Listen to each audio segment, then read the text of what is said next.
Hello, everybody, and welcome to Libromancy, a podcast about the magic of books. I'm Josh, and today I'm going to be talking about A Mirror Mended by Alix E. Harrow. So let's mend the magic of books. So first off, we're going to start non-spoilery, of course. I thought this was a really good sequel. I think I like A Spindle Splintered just a little bit more than I like this one. Okay, well, I think I'm actually going to change that to be regular more, a normal amount more than this one. Now this one I'm not trying to say is bad. I'm not trying to put anything down on it. Of course, you guys know that. I just thought that the first one, because it's different, is, it's kind of a new thing. It's a little bit cleaner. It makes it a little fresher to me. Whereas this one, it's not. It's more of the same as a good thing, but it's just a little bit less. Now I'm not going to say it's bad. I thought this was really good. I really liked the story that she tells in this one. Again, I thought her writing style was way on point and just like high-fiving it not high-fiving it, but I thought she was delivering great lines with accuracy and efficiency. Now, I think the first one just had more that really stuck out to me, but this one deals a lot more with character growth and emotional growth, and so that is also something else that I really liked. Of course, the way she describes the worlds that Zinnia, of course, our main character, is the same one, is going through is a little bit different, but that's not a bad thing. I felt it was really well done. Not too much, but just enough to start getting hints of kind of where she is and what things are going on. Yeah, this one also, I liked it. It didn't grab me as hard as the first one did. Now, I think that's more on me than the book. I think this one can grab other people just as well. It's a different story, and so it's going to be different. That's all we have to say, right? It's a different story, so of course things are going to be different. So I know this is going to be quick, but let's get into some actual spoilers for this book. So of course, let's talk about our characters a little bit, but let's actually, because we won't know any of our characters without talking about our plot. Obviously, Zinnia has been going on rescuing countless princesses. She's not staying at home. She's just teleporting there, teleporting back.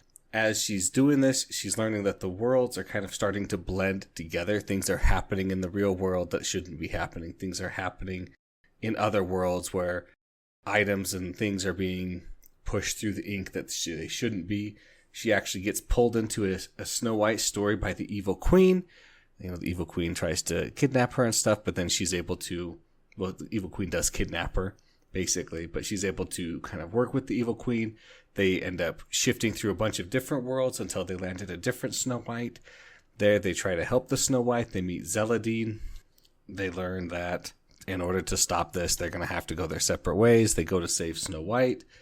They're able to write their own story. I like that. I will talk about that, of course, and then, the end of the book happens. So let's talk about Zinnia for a second here. Zinnia, we kind of felt like she was kind of really wrapped up in the last book, and that is definitely not the case.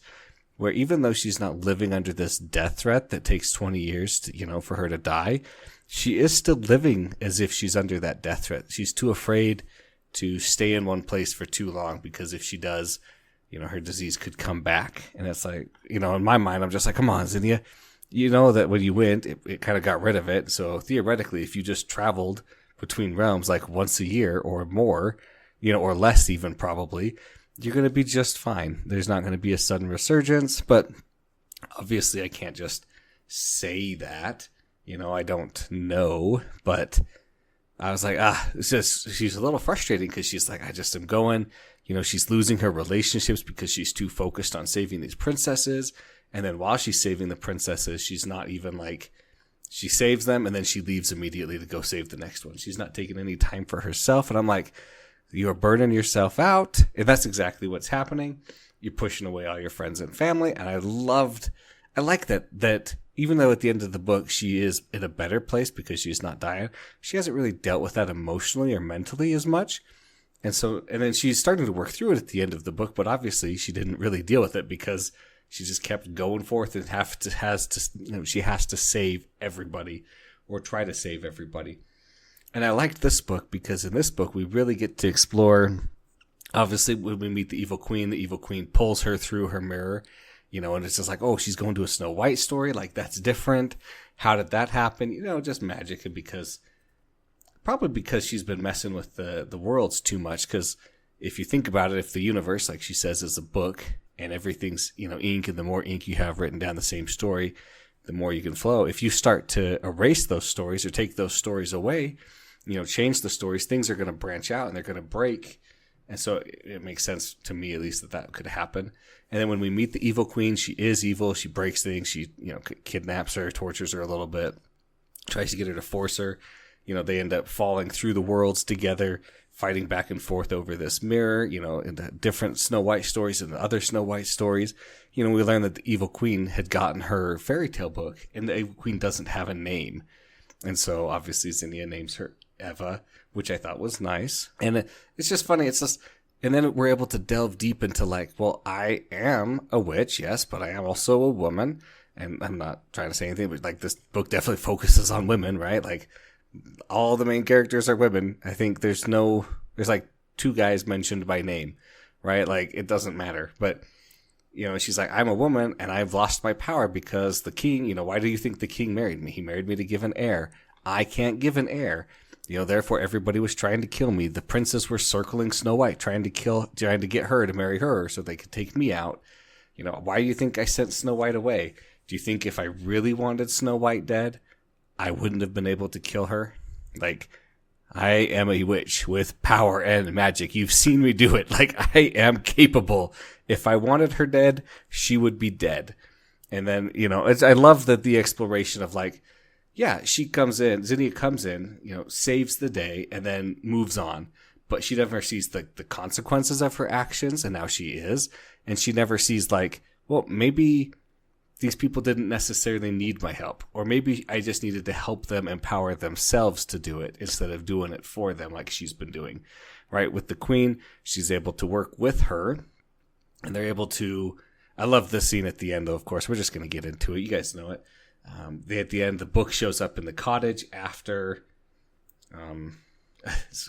they've been kidnapped by Snow White, who's evil now. Snow White, in this story, killed the queen, took her stay young forever thing.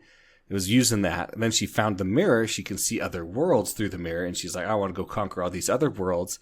But at the same time, Charm and Prim have been casting a spell, or not casting a spell, but trying to create a narrative resonance to pull Zinnia back. So Zinnia gets pulled back through the fire of some pink flip-flops because, the way Snow White dances, the queen dances in iron shoes, and so they're hot. So that created the narrative resonance. That was so funny.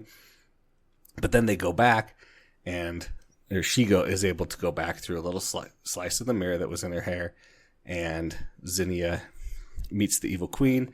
They have the book. There's just enough page for a new story, and the new queen writes her story. They're in love. They spend some time together, and then they have to separate. And I love these bittersweet endings where 2 people love each other, and then they have to separate because they can't be together, because if they're together, that causes big world problems. Because if Zinnia stays in with the queen, then that's going to cause those problems. And if Eva leaves, then that's not her happily ever after either.